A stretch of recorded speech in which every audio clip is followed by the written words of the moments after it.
Mask of Bakris. Today's video is going to focus on Mask of Bakris, its current state in the PvE sandbox, how it's performing currently, the upcoming changes that are being introduced to this exotic, as well as the current community's consensus surrounding this armor piece. This video is going to be a bit different than just a pure build guide video. This video is going to be a breakdown, not just what Bakris does or is currently doing, but it's also going to address what the biggest complaint commonly heard about using Mask of Bakris is. We will have a build in this video, but that's only after we have a short discussion about what Buildcrafting essentially is, what it's designed to do, and then we can take a look at the full build.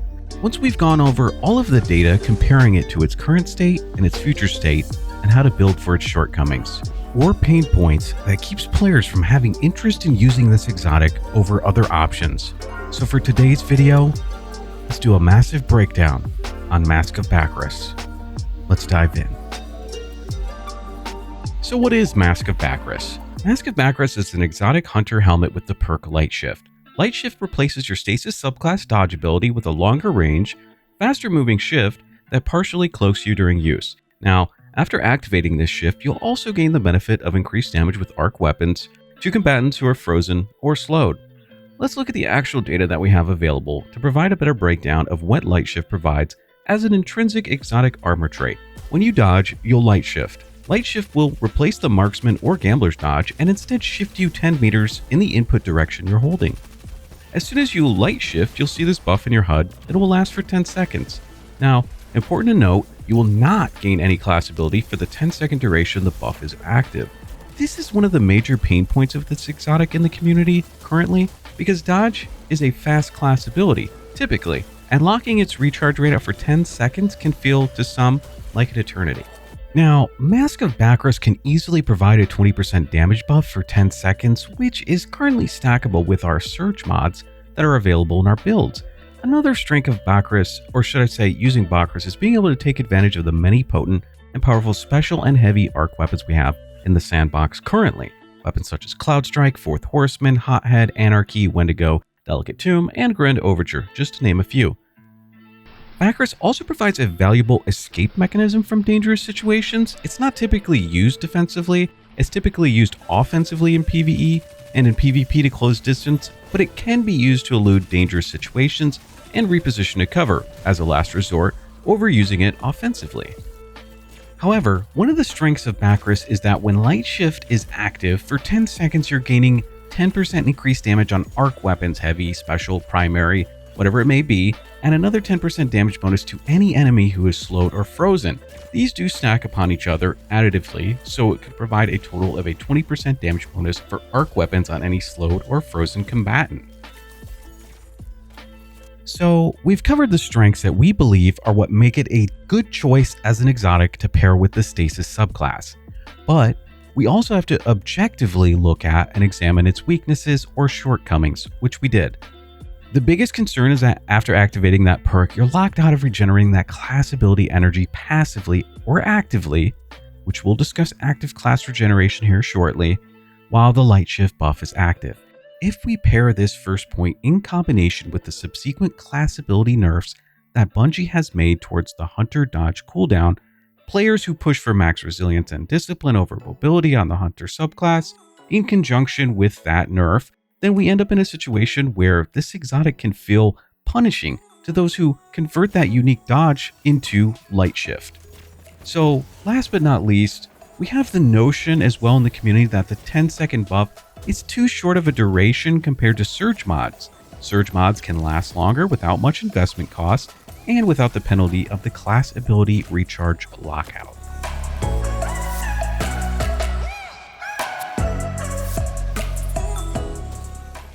What would you say if I asked you what Buildcrafting is? What is the goal of Buildcrafting? And why is it important? We could choose to use this or many other exotic armor pieces, but if there is a strength in this build, is our goal not to either bolster, extend, and amplify the strength of the gun or armor piece in the build, or combination of? Or could you look at the weakest point in the build, the most vulnerable part of the kit, and say, if everything else is great, how can we alleviate, remedy, or fix the opportunity cost into one of a more favorable position? Well, Buildcrafting is a way to create a gameplay loop, enhance a particular part of a Guardian's kit by highlighting one of a subclass's strength. It can also be used as a way to compensate for a weak point in a build and eradicate it or severely diminish the pain point of an exotic armor or weapon. And with that in mind, this is where I want to bring your attention to Whisper of Refraction, its functionality, and how it completely covers the community's consensus as the weak point of this exotic armor piece. Whisper of Refraction states that killing enemies affected by stasis effects, slow or freeze, will grant class ability energy based on enemy rank. A Tier 1 enemy provides 9% class ability energy, and a Tier 2 enemy provides 13% class ability energy. This is sourced from the D2 Data Compendium. So, it's quiz time. If I had to ask you, what is a Tier 1 enemy? What would your answer be? Probably a Thrall, or maybe a Scion. If so, then congratulations, you're correct. But what about a Tier 2 enemy? What would a Tier 2 enemy be? We could get 13% of our class ability back, which would normally take around 10 or so seconds, where we could be earning passive regeneration during those 10 seconds as well. By the time I've said this, 10 seconds has already elapsed. And if you're not sure, let's take a look at the chart to give us an idea of just what counts as what regarding enemy tiers. So on this table here, I've placed 4 tiers of enemies and their respective corresponding energy gains based on Whisper of Refraction. You might be surprised to see that a red bar Fallen Captain could provide you 20% of your class ability when they are killed while affected by being frozen or slowed. It is easier than you thought it would be. Now, typically, players hear that they have to kill a Tier 3 enemy. They don't actually fully understand that a Hive Wizard is capable of meeting this criterion. Another way we can think about this is that just by killing 2 Shanks or 2 Thrall with the Chill Clip perk active, or when they are affected by your Shuriken Slow, or instead of the effects of a Dusk Field Grenade, that you could gain 18% of your class ability energy, almost a fifth of your class ability, just by killing 2 red bar enemies. Previously, we discussed Buildcrafting, so let's circle back to that idea. We now know that by using Whisper of Refraction, that you're able to gain almost a fifth of your class ability energy once Light Shift is no longer active, and we defeat 2 red bars affected by slow or who are frozen. Now, let's build upon that. Let's take a look at how we can take this up even further and take it all the way up to 60% of our class ability energy back, killing those same 2 red bar enemies. Let's look at how we can overcome the limitations of this build. With our armor mods, we can close the gap and bridge the divide between having class ability for Light Shift and sitting waiting for class ability energy to utilize our exotic to its fullest potential. And with that in mind, I want to draw your attention to the 2 armor mods we'll be running on our gauntlets. Focusing Strike is an armor mod for your arms that states, grants class ability energy when you cause damage with a melee attack. This mod only costs 2 energy. We have 2 Shuriken available in our subclass kit, and with 1 Shuriken, we can gain 20% class ability energy upon dealing damage with this Shuriken. What does that do for our build? Well, first, it synergizes with Whisper of Refraction, so we'll be sure that we're activating Refraction to effectively gain more class ability energy. Next, we'll look at one more armor mod in our arms that we have available to bolster up our class ability energy, and unironically that mod is called Bolstering Detonation. Bolstering Detonation provides class ability energy upon dealing grenade ability damage. There's a 7-second cooldown here on this mod, just as before with Focusing Strike, but when your Dust Field Grenade damages an enemy, it will provide you another 20% of your class ability. Let's do some quick math, Guardians, in a short scenario. Let's say that Light Shift has expired. We throw out a Shuriken on an enemy, 2 Vex Goblins were hit. Because of the 7-second delay on Focusing Strike, we're granted 20% class ability energy, a fifth of the way back to full class ability. Then, we throw our Dust Field Grenade. Now we're back up to 40% of our class ability. Now, with whatever means available to us, we defeat those 2 Vex Goblins. Now we have 18% more class ability energy, for a total of 58% of our class ability returned to us, and by the time we've defeated those enemies, our lockout of Focusing Strike and Bolstering Detonation have likely inspired. So, if necessary, we can use another Shuriken and gain another 20% class ability energy, taking us up to a total of 78% of our class ability returned to us from this gameplay loop. That was all well and good, but that was all just theoretical. But take the theoretical that I had mentioned and apply it to the physical, visual demonstration that we're seeing here. If you take a look at this information provided, we can see the different tiers of the enemies in conjunction with their respective amounts of class ability return through the Refraction fragment. Now, keep in mind, champions are considered mini-bosses, so we'll have the opportunity frequently, instead of Legend Master or Grandmaster content, to gain a whopping 40% of our class ability energy from defeating a major or a champion. This also demonstrates the class ability energy return, the 20% from the Focusing Strike, the 20% for the Bolstering Detonation. You look at that, that's 40%, almost close to half. And then you take a look at the bar graph there, the 3D graph of enemy tiers percentage from Whisper of Refraction. You can see where I got that theoretical math combined together. This is a great visual representation so you can see the two put together and how quickly, honestly, how quickly you can get your class ability energy.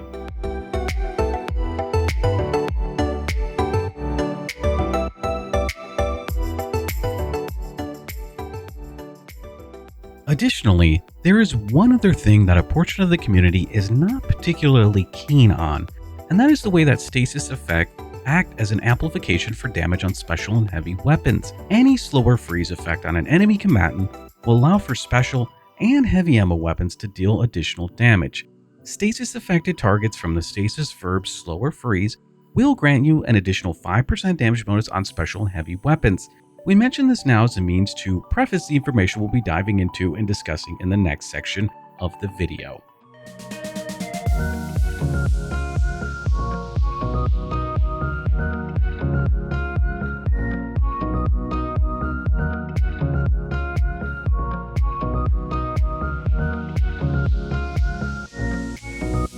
We've done testing inside of the Witch Queen Legend campaign to gather a baseline for analytical purposes and demonstrate visually through these charts the current damage that Mask of Bakris provides using the exotic grenade launcher Anarchy.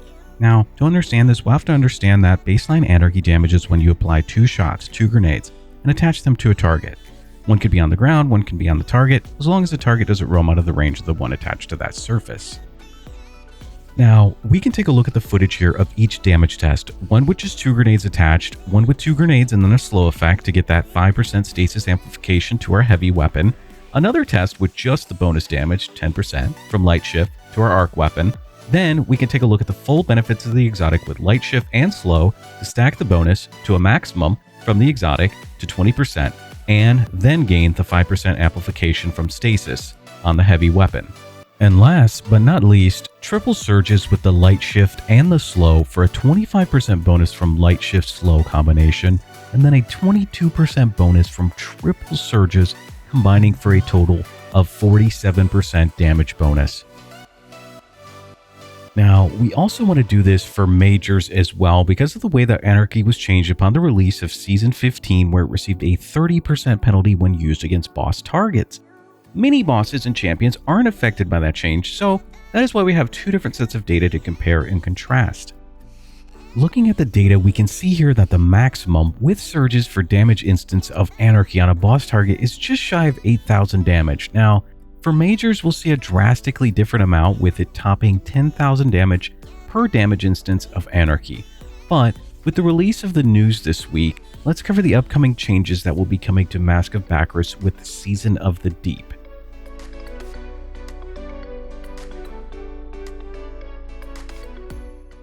First, we'll compare current benefits of Light Shift and then discuss the Season 21 changes. Currently, Light Shift is a 20% buff, and then we have that 5% amplification from Stasis on heavy and special weapons.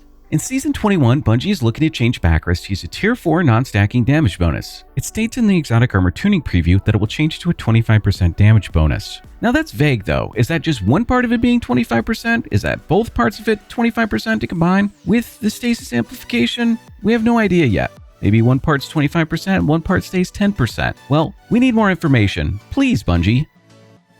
This next slide is where I want to theorize by looking at what we currently have available to us and what could potentially be an outcome. Currently, surges are a 22% bonus when you have 3 copies slotted on your legs. Surges aren't going to stack with the exotic perk in the future. If the 25% that they're discussing is 12.5 plus 12.5, we'd only see a net 5% buff, where we take 12.5 plus 12.5 plus the 5 from amplification for a total of 30%. But let's predict and say it's going to be 25 plus 25 plus our 5 from amplification for a total of 55%. Which is really only an 8% buff over triple surges, which seems realistic when you think about the total amount of damage when we can build to have surges and light shift active at the same time. But on the other hand, we could be looking at a 17% nerf if it's going to be the 12.5 theory discussed just previously. Now, there is also the option of 25% on arc and 10% from slow, plus the stasis amplification of 5% for a total of 40%, perk bonus, but that's still going to be a 7% nerf, technically, compared to Surges. We'll have to wait and see. But our data, which we'll look at next, is using the maximum possible amount. If we do happen to be wrong, just know that what we're going to show you is based on speculation and should not be taken as facts.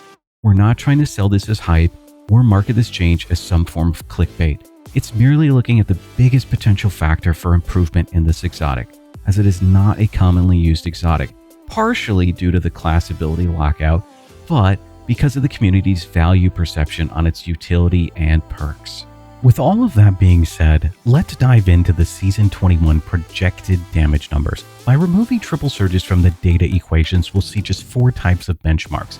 Base damage, slowed in base damage, where you'll get that stasis amplification, light shift to use the arc weapon bonus but no stasis amplification, and then the full combination of light shift slow and stasis amplification.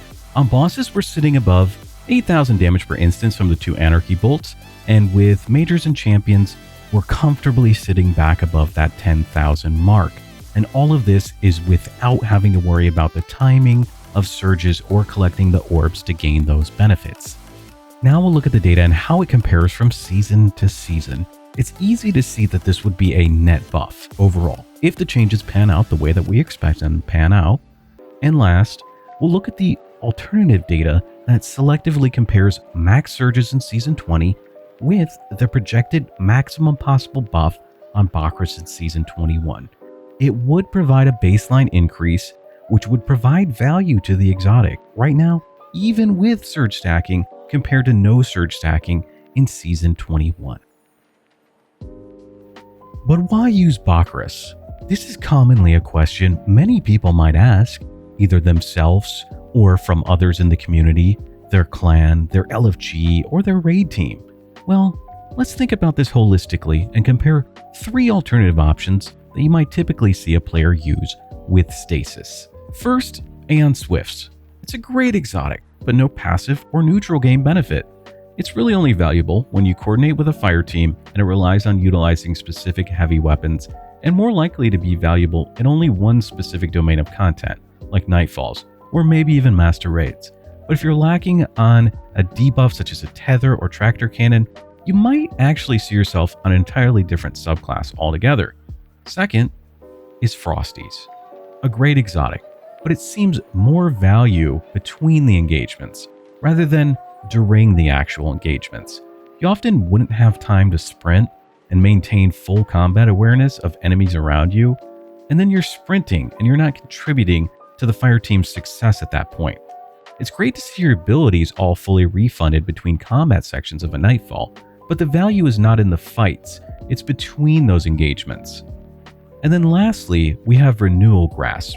These are valuable in their own way or playstyle, but it does lengthen the cooldown of the Duskfield due to its overall sandbox nerf, where it was crucified for its PvP sins.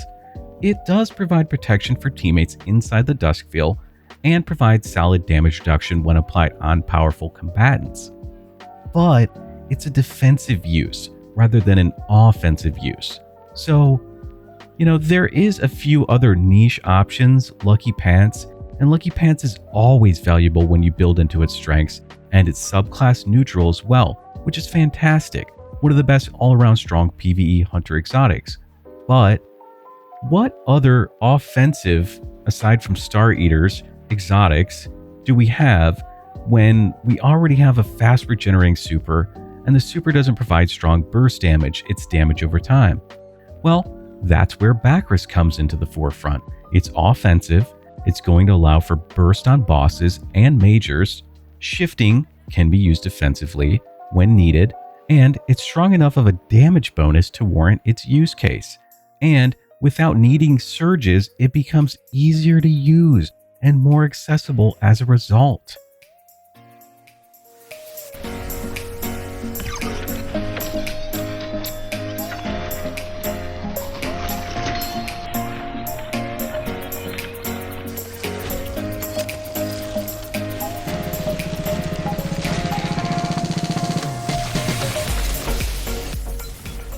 Well, you've made it this far, and to reward you for making it this far in the video, Now we're going to provide you with this Mask of Bakris Stasis build. Now, we've already touched upon one fragment, Whisper of Refraction, but let's double back and discuss it quickly once again. Now, timestamps are available in the video, so you do have the option to return back to the tiered enemy ranks and its interactions with Whisper of Refraction, but our first fragment of the build was Whisper of Refraction. We'll state that now and bring up its information on the screen just for visual reference, for visual purposes, and for continuity's sake. But before we get any further into the video, the first place we like to start with the build is the aspects. Now, for this build, we'll be utilizing Touch of Winter. Touch of Winter provides enhanced functionality to our Duskfield grenade, which is the grenade of choice we'll be utilizing in this build. With Touch of Winter combined with Duskfield grenade, we'll see that the slow field size of our Duskfield is increased, and there will be a small stasis crystal at the center of the stasis Duskfield. Our second aspect in this build is Grim Harvest. When defeating slowed or frozen targets, which is our intention when thinking of synergizing with Mask of Bakris, our goal is to deal damage to frozen or slowed targets to fully take advantage of its potential. We will then allow Grim Harvest to generate stasis shards from those defeated targets. The shards can provide many things, but at baseline, they'll provide melee energy for both you and your allies. Smaller stasis shards will provide 10% melee energy when you defeat rank and file enemies, and 50% melee energy when you defeat elites, mini-bosses, or champions. What Grim Harvest is doing is allowing us to create a cycle of ability uptime loops. Stasis shards, melee energy, then we throw a shuriken. Shuriken will equal class ability energy, post light shift, as well as the opportunity, starting next season, to gain stacks of armor charge from collecting said stasis shards. What better way to capitalize on Grim Harvest than our next fragment, Whisper of Durance? Slows from our abilities will last longer. Simple enough, but also, for any abilities that linger, their duration will also increase. So, for our Duskfield grenade, we'll see that with Durance, it will slow for 4 seconds, and the field will linger for 9 seconds. There are more intricate details, such as the slowing field also applying 10 stacks of slow for 4 seconds every 0.35 seconds with Durance equipped. To further benefit from the use of Touch of Winter, Durance, and Refraction, we then come to Whisper of Shards. By breaking the small crystal that spawns in the center of your Duskfield grenade, we will then gain 500%. That's right, 500% additional base grenade regeneration rate for 6 seconds per crystal shattered, up to 10 seconds. Now, we only have one crystal available in this build from our Duskfield, so we'll really only see a 10-second increase if we have a teammate who can make an additional crystal for us. This allows us, though, to get our Duskfield back much faster, which means we can then bolster our class ability gains from Refraction or stasis melee energy from Grim Harvest, which provides additional energy through our Focusing Strike and Bolstering Detonation mods. You'll see the loop we have provided for us here. It's closing all the gaps on abilities, and we're not even fully finished with the build yet. Our fourth fragment is Whisper of Chains. Being within 10 meters of a frozen enemy or a friendly crystal grants 40%, yes, that's right, 40% damage resistance. So if we happen to be in a situation where we have a champion that's very aggressive, maybe Overload Minotaur, sneaks behind us, well, then we have our Duskfield and Shuriken combo to freeze them and gain 40% damage resistance that stacks multiplicatively with tier 10 resilience, which then becomes, if we're not mistaken, 54% damage resistance. And later in the video, we'll show you how this can be increased even further. The last and final fragment is what I've mentioned before in a previous video, a flex fragment. A flex fragment means that it is your choice based on your playstyle and what you would like to choose here. We'll demonstrate what we've chosen, but keep in mind that you can always pick a different fragment that suits your playstyle. And with 5 fragments available, we love using this last fragment slot to add variety and unique custom tunable options for specific weapons or group compositions. Our flex fragment pick is Whisper of Conduction. Not only does it provide 2 tiers of stats, 1 tier of resilience and 1 tier of intellect, it does provide what we feel is an ease of use factor in the build. Now, with Grim Harvest granting us stasis shards, which provide melee energy and armor charges, we've opted for this choice for peace of mind. We don't have to think about chasing down stasis shards, they'll gravitate towards us, after 1 second of entering a 15-meter distance of those shards. Now, there are plenty of other options. One other option that we would suggest is Whisper of Hedrons, where upon freezing an enemy, you'll gain for 11 seconds a stat boost of plus 60 mobility, plus 60 resilience, plus 60 recovery, plus 15 aim assist, and plus 20 AE. Realistically, the best use case scenario of this fragment is for capitalizing on the increased mobility for your class ability recharge rate. Now, if you just so happen to already have high mobility that fits with the rest of the build, then it might seem redundant when you combine it with Refraction. So, in that case, we have some other options for you. One of those other options is Whisper of Rending. Whisper of Rending works really well when you're using an exotic primary such as Trinity Ghoul or maybe Trespasser, because it allows your primary ammo weapons to deal double damage to stasis crystals, but the most important thing is that it provides an increase of 50% to frozen enemies. So when you pair that with an exotic primary, that works wonderfully. Another great option that we're going to take a look at here is Whisper of Torment. Whisper of Torment is great because it provides 4% grenade energy by basically just playing the game. You'll get 4% of your grenade energy when you receive damage. There is a 1-second lockout or cooldown, and when you're critical, you'll receive 16.7% grenade energy. Once again, with that same 1-second cooldown per activation. So it's really your personal preference here, as it won't severely impact the other two aspects that are already synergizing with the armor mods and other 4 stasis fragments. Next, we'll transition into armor mods. We've shown explicitly what to use on the arms, but we haven't discussed yet how armor charges can be used in the build, their interaction with Bakris, and how some cannot gain any benefit. But first, let's dive in to our helmet mods. So this would be the loadout if you're using the Anarchy build. You're just going to want heavy ammo finder, and then your primary ammo weapon is an arc weapon, or maybe it's a solar weapon, whatever it may be. That's going to be what you're using as your siphon mod. See here for the Anarchy setup, we have Anarchy. That's going to be our heavy weapon. That's why we're running the heavy ammo finder. And then we have our arc weapon as a primary. That's what's generating orbs for us. Because that is what's generating the orbs, that's what we're going to have as our siphon mod. Now, it does match up with Anarchy. Anarchy could make some orbs if you're running traps or something along those lines to kill a few ads, generate some orbs. But realistically, what we're using as our primary weapon is going to be our arc siphon mod. It matches our arc weapon. If we're running a solar weapon as a primary, that's what we'll use. Now, in our kinetic slot, we're using Arvindil with Reconstruction and Chill Clip. This is going to be used to burst down high health targets and generate some additional class ability energy through Refraction. We aren't going to run a finder mod to match that when we use this type of loadout.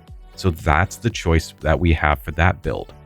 Now, here's another build similar to the Anarchy build, but what we're doing is instead just swapping our exotic spot. Our exotic is no longer in the heavy slot. We're going to be running a hothead. Let's say that we're dealing damage because it's a raid scenario. We're going to do boss DPS. We're going to have field prep, clown cartridge. That's really great. We're going to get the Bakris light shift buffed, and we're going to get Wolfpack rounds from another teammate who's using Gallahorn. And then in that situation, we're just swapping places with everything. We're going to keep this because it's still going to be great for dealing boss damage if we do happen to run out of rockets during the damage phase. So then we're going to be using Trinity Ghoul as our primary means of ad clear. So we're just going to keep our helmet mod the same. We're going to keep Arc Siphon on, and we're going to keep Heavy Ammo Finder on so we can get some rockets for the next damage phase if we happen to need an additional phase for a raid boss. So that's one other way that you can do that, because right now in the meta, everybody's running rockets. And if you're that weirdo guy who's running Anarchy, people are going to be like, what the hell are you doing, man? Why are you running Anarchy? And then you either are neck and neck in damage with them, and they're like, wait, what the hell? Anarchy's really good now? And you're like, yeah, it's always been good. Sorry, bud. But if you don't want to be that weirdo, that outcast like me, then you can just put on your hothead and pretend to fit in like every other person in the world. Now here's one other loadout similar to the previous one, but this time we're swapping our exotic to be a special ammo exotic. So we're going to be running Cloud Strike with the rapid fire sniper buffs and triple tap catalyst of Cloud Strike. It's really good damage output for what it does. But first, we're going to be opening up with Hothead with explosive light to put a lot of burst damage out there with the Wolfpack rounds. Now while it's auto loading, we're going to flip to Cloud Strike and we're going to shoot 3 shots of Cloud Strike to activate triple tap. Then by that time, we'll be able to go back to the Hothead. We're going to be able to shoot the Hothead with another explosive light shot there. So what this does is it puts our primary ammo weapon in the Kinetic slot. So let's take a look at the armor mods of how that would look then.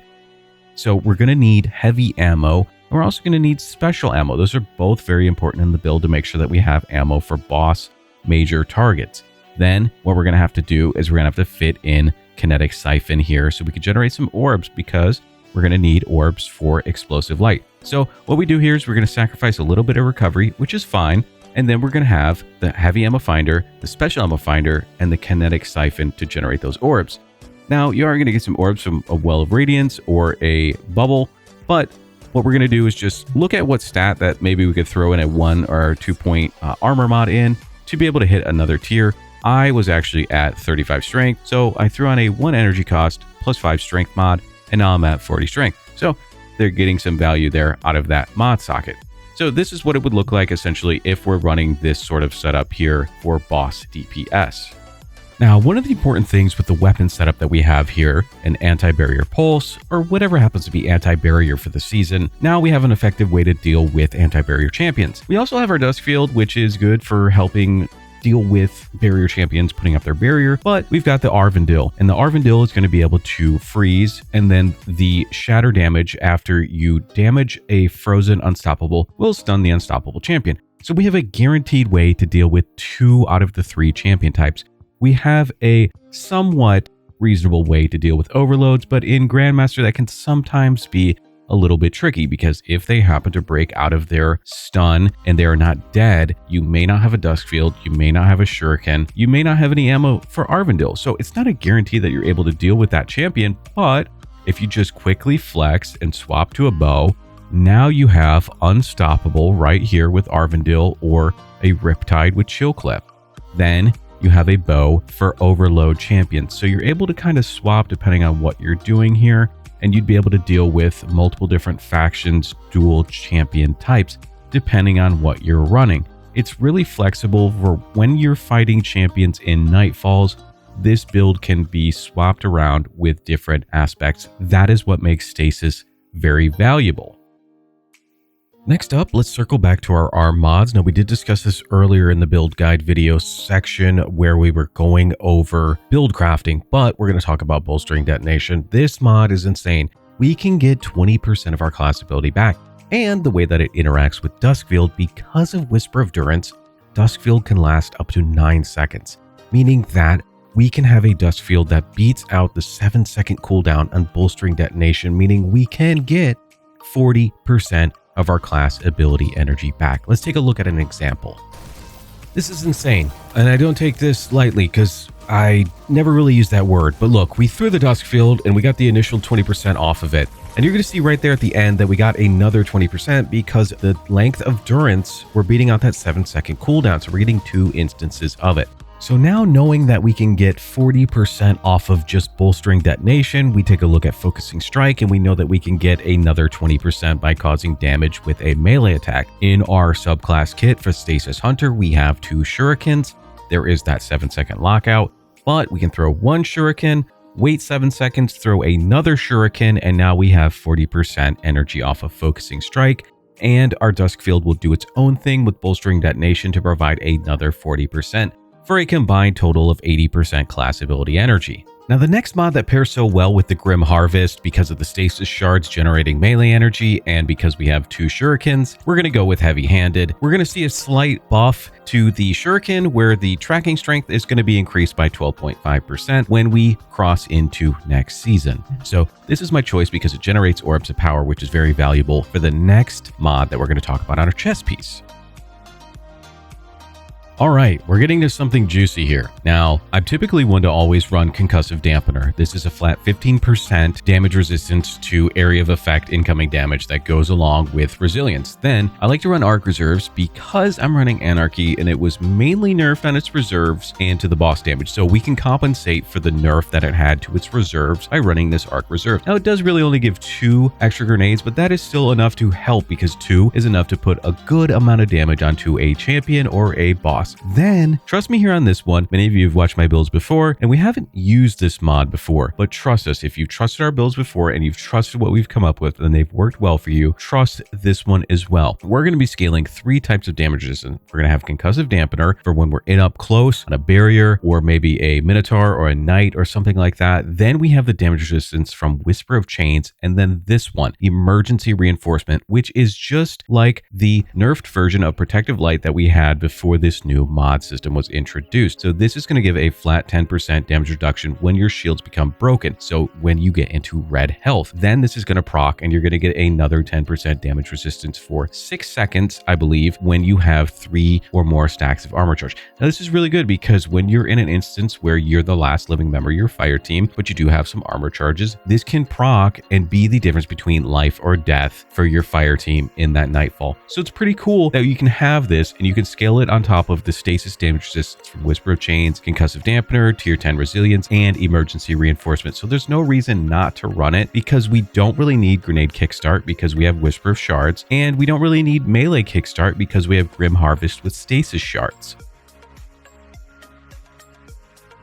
All right, let's talk about our leg mods. This is a pretty standard thing for most of our builds here, is that we're going to be running 1 copy of Innervation, where we're going to reduce our grenade cooldown each time we pick up an orb of power. It's going to be by 10%. Then we're going to run Recuperation, where we're also, upon picking up that same orb, going to gain 70 HP each time. So then we also run 1 copy of Stacks on Stacks, because in Season 21, we're not going to be able to use Arc Surges to be able to throw on 3 copies of Arc Surge and boost our light shift damage. We're not going to be able to do that. It's not going to stack like that. So instead, what I'm going to do here, you can either go with Stacks on Stacks, my preferred choice, or if you're finding that the ammo drops aren't enough for you, what I would recommend you do is go with Arc Scavenger, because then you're going to be able to guarantee that you're getting a little bit more value out of the ammo bricks that you are getting to proc and find in the world or dropping from enemies. So that way, that's going to keep you flowing and make sure that you always have heavy ammo or special ammo, whatever it may be, for your arc weapons when you are light shifting. Now, let's wrap things up with our cloak here. At the end, we're going to guarantee that we're going to be making orbs after we kill an enemy with light shift by using Reaper. You may ask, why aren't you using Utility Kickstart? Well, we don't use Utility Kickstart because it will not work with Bakris. Because when you light shift, you are locked out. That means it locks out Utility Kickstart as well. So you aren't going to get any value from running this. It's not going to show up after the 10 seconds. It's not going to work like that. That's why the entire build focuses on Refraction, the tiers of the enemy, running a chill clip weapon so we can also benefit from that interaction with Refraction. Everything that we have here, it's all because of the way that Bakris locks you out of that class ability energy. So why not be able to have Reaper make an orb for us? When we have that orb, we're going to get some more grenade energy, and that's going to help keep us moving in the right direction that we need to go. We're also going to be able to top up a couple of things here. We're going to top up our Duskfield grenade with a copy of Bomber, getting 10% more grenade ability energy when using our class ability, shifting with Bakris. We're also, when we shift Bakris, we're also going to get 10% of our melee cooldown reduced. That's just going to help on top of the Stasis Shards that we're going to be getting, as well as everything else in the kit that's going to help provide more melee energy. So this is going to be what wraps up all of our armor mods here. Just know, no value, none whatsoever out of Utility Kickstart. Until any further changes happen, this is worthless in the build.